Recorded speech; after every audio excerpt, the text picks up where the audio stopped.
وعلیکم السلام ورحمۃ اللہ وبرکاتہ۔ سوال اس طرح سے ہے کہ بھینس کی قربانی کرنا جائز ہے یا نہیں، تو اس بارے میں اہل علم کے یہاں یہ بات معروف اور مشہور ہے کہ بھینس اور گائے کی یکسانیت پر اجماع ہے۔ ابن المنذر رحمہ اللہ نے اس پر اجماع نقل کیا کہ بھینس جو ہے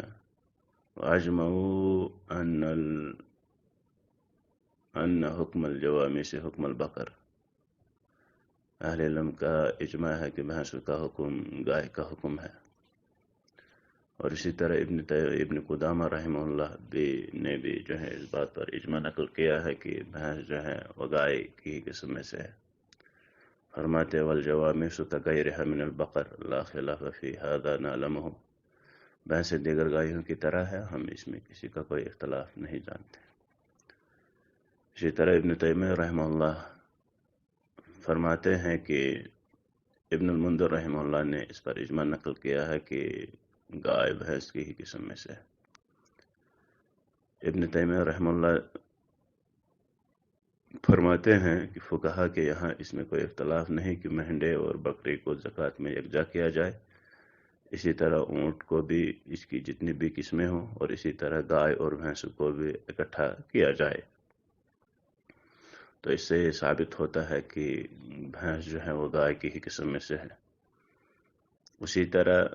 اور اس پر اجماع ہے، اور اجماع بھی ہے کہ بھینس گائے کی قسم میں سے ہے، اسی طرح جس طرح زکوٰۃ کے مسئلے میں اجماع ہے کہ بھینس جو ہے گائے کی جنس میں سے ہے۔ اور امام احمد بن حنبل رحمہ اللہ سے جب سوال کیا گیا کہ بھینس کی قربانی میں 7 حصے ہو سکتے ہیں، تو امام احمد بن حنبل رحمہ اللہ نے فرمایا لا عارف خلاف هذا، مجھے اس میں کسی کے اختلاف کا علم نہیں ہے۔ امام اسحاق بن راہویہ رحمہ اللہ نے بھی اس بارے میں امام احمد رحمہ اللہ کی موافقت کی ہے کہ بھینس کی قربانی میں 7 حصے ہو سکتے ہیں۔ تو اس سے یہ پتہ چلتا ہے کہ بھینس جو ہے گائے کی قسم میں سے، اس پر اجماع ہے۔ اگر کوئی بھینس کی قربانی کرنا چاہے تو وہ اچھی طرح سے کر سکتا ہے، اس میں کوئی حرج والی بات نہیں ہے۔ متقدمین کے یہاں یا اسی طرح اہل لغت کے یہاں، سب کے یہاں یہ بات جو ہے مسلم ہے کہ بھینس جو ہے وہ گائے کی قسم میں سے، اس میں کوئی جو ہے اختلاف نہیں ہے، بلکہ 13 صدی ہجری تک اس میں کوئی اختلاف نہیں ہے۔ 13 صدی ہجری کے بعد جو ہے بعض اہل علم نے اس کو متنازع بنا دیا کہ بھینس جو ہے گائے کی قسم میں ہے یا نہیں، اور زیادہ تر اس مسئلے کو جو ہے متنازع جو ہے اہل حدیث علماء نے بنایا 13 صدی ہجری کے بعد، کہ بھینس جو ہے یہ صحابہ کے دور میں نہیں تھی، رسول اللہ صلی اللہ علیہ وسلم کے دور میں نہیں تھی یہ، اس لیے انہوں نے اس کو ایک متنازع بنا دیا، اور یہاں تک فتویٰ دیا کہ بہتر ہے کہ بھینس کی قربانی نہ کی جائے۔ اگر ایسا ہے تو پھر یہاں یہ بھی کہہ سکتے ہیں کہ پھر جو ہے بکر کے نام پہ ہر ملک میں جو ہے الگ الگ اس کی قسمیں پائی جاتی ہیں، تو پھر اگر آپ وہی لیں گے جن کا ذکر قرآن میں ہے، جہاں اونٹ ہے، بکر ہے، بکری ہے، بھیڑ ہے، تو پھر آپ کو وہی بکر ڈھونڈنی ہے جو رسول کے یہاں معروف تھے۔ ہر ملک میں جو ہے اس کی الگ الگ قسمیں پائی جاتی ہیں۔ تو یہ کہنا کہ بھینس جو ہے بھینس کی قربانی کرنے کے بارے میں اختلاف ہے، یہ صحیح نہیں ہے، کیونکہ 13 صدی ہجری تک اس میں کوئی اختلاف ہی نہیں رہا، سب نے یہی کہا ہے یہ بکر کی نوع میں سے ہے، قسم میں سے۔ اہل لغت نے بھی یہی ذکر کیا، محدثین نے بھی، بعض اہل علم نے اجماع نقل کیا۔ عربوں کے یہاں یہ معروف نہیں تھی، اس لیے قرآن میں اس کا ذکر نہیں آیا۔ شیخ محمد بن صالح عثیمین رحمہ اللہ سے پوچھا گیا بھینس کی قربانی کے بارے میں، اور پوچھا گیا کہ جب بھیڑ اور بکری دونوں کا ذکر قرآن کریم نے کیا ہے، حالانکہ یہ ایک ہی نسل سے ہیں، تو بھینس اور گائے دونوں کا ذکر کیوں نہیں کیا گیا اگر یہ بھی ایک ہی نسل ہے؟ تو انہوں نے فرمایا،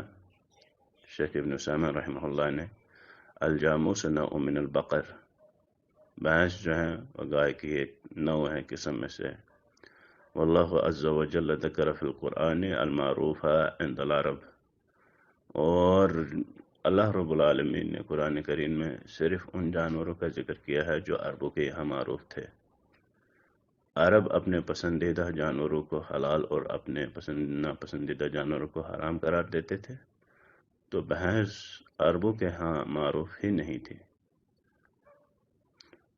اور مقصد حلت و حرمت بتانا تھا، نہ کہ نسلیں بتانی تھی۔ ایک بہترین بات جو ہے شیخ سامع رحمہ اللہ یہاں فرماتے ہیں کہ جو 8 جانوروں کا ذکر قرآن میں ہے، یہاں پر اللہ رب العالمین کا مقصد جو ہے اس سے وہ یہ بتانا تھا، حلت اور حرمت کا مسئلہ بتانا تھا، نہ کہ نسلیں بتانی تھی۔ تو یہ بات جو ہے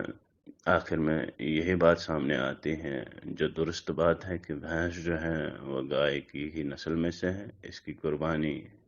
جو ہے کرنے میں کوئی حرج نہیں ہے، کوئی اس کی قربانی کرنا چاہے تو کر سکتا ہے، اور اس بھینس میں اسی طرح جو ہے 7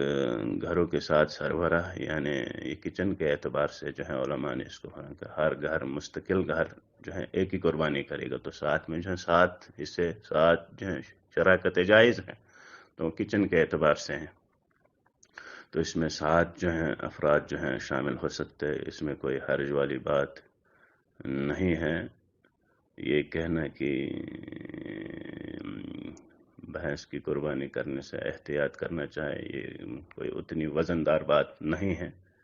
کیونکہ اللہ رب العالمین نے جو قرآن میں جن اصناف کا ذکر کیا وہاں صرف علت اور حرمت کا مقصد بتانا تھا، نہ کہ نسلیں بتانی تھی۔ تو حاصل کلام یہی ہے کہ بھینس گائے کی ایک نسل ہے، اس کی قربانی کرنا بالکل جائز ہے، اس میں کسی قسم کا کوئی شک و شبہ نہیں ہے۔ واللہ اعلم، وصلی اللہ علی نبینا محمد وعلی آلہ وصحبہ اجمعین۔